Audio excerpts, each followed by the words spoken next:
اس سلسلے میں ایک بات، بس پھر بات ختم۔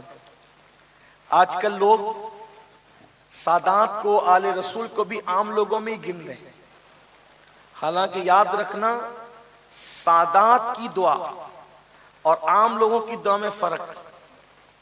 جب سادات دعا کرتے ہیں تو اس کی تائید کے لیے علی و فاطمہ کھڑے ہوتے ہیں، ہاں بڑی بات۔ سادات کا دل دکھانے سے سیدہ فاطمہ کا دل دکھ، اور وہ ناراض ہو تو اللہ ناراض ہو۔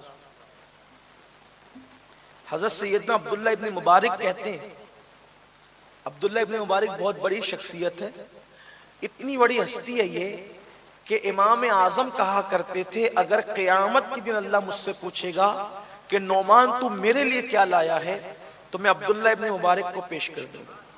یہ عبداللہ ابن مبارک رضی اللہ تعالی فرماتے ہیں، وہ خود بیان کرتے ہیں، راوی وہ ہیں کہ کچھ بزرگان دین حج کو جا رہے تھے تو میرے دل میں بھی شوق جاگا کہ میں بھی حج کر لوں۔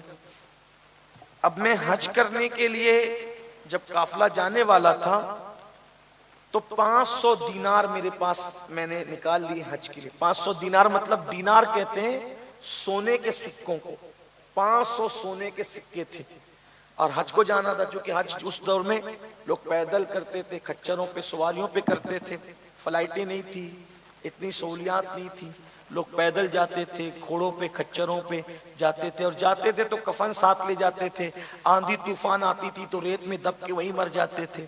بڑے عجیب اس دور کے حج تھے، عجیب سفر تھے۔ آج تو ایسا ہے کہ لوگ ایئرپورٹ سے پہنچا کے گھر نہیں پہنچتے ہیں اور حاجی جدہ پہنچ جاتا ہے، بہت اللہ نے آسانی کا دور رکھا ہے۔ تو حضرت عبداللہ ابن مبارک کہتے ہیں کہ میں 500 دینار لے کر میں نکلا کہ چلو اب سفر پہ جانا ہے، قافلہ جائے گا تو کچھ سامان خرید لیتے ہیں، کچھ تیاری کر لیتے ہیں۔ میں بازار گیا تو مجھے وہاں ایک عورت ملی، اور اس عورت نے کہا عبداللہ میں سید ہوں، سیدانی ہوں، اور میرے بچے بھوکے ہیں۔ عبداللہ ابن مبارک کہتے ہیں کہ جب اس سیدانی کے بچوں کی بھوک میں نے سنی تو میرے دل میں خیال آیا عبداللہ اے ابن مبارک تو حج کر کے تو نبی کی بارگاہ میں جائے گا تو کیا منہ دکھائے گا؟ سیدانی بھوکی تھی بچوں کو لے کر اور تو حضور کو منہ دکھانے کیا گیا؟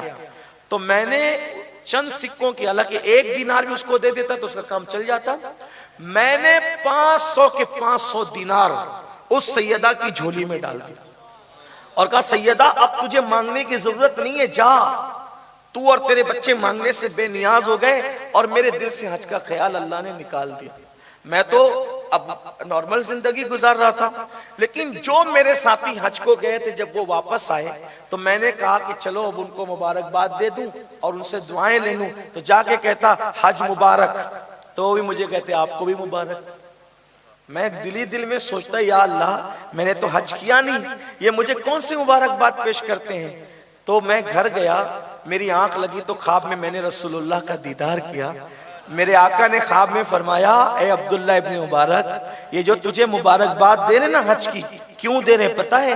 کہ تو نے میری اولاد میں سے ایک سیدہ کی مدد کی اپنا حج روک کر کے، تو اللہ نے تیرا ہم شکل ایک فرشتہ پیدا کر دیا ہے اور اب وہ قیامت تک تیری طرف سے حج کرتا رہے گا۔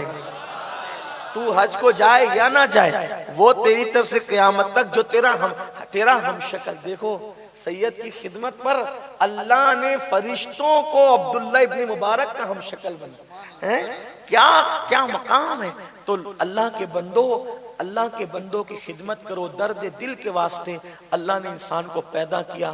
ماں باپ کا دل مت توڑو، بھائیوں کا دل مت توڑو، دوستوں کا دل مت توڑو، بہنوں کا دل مت توڑو، حتیٰ کہ اپنے جانور پالو تو جانور کے کھانے پانی کا، ان کے آرام کا، ان کی راحتوں کا خیال کرو۔ ہم مسلمان ہیں، ہمیں ان چیزوں پر توجہ کرنا چاہیے۔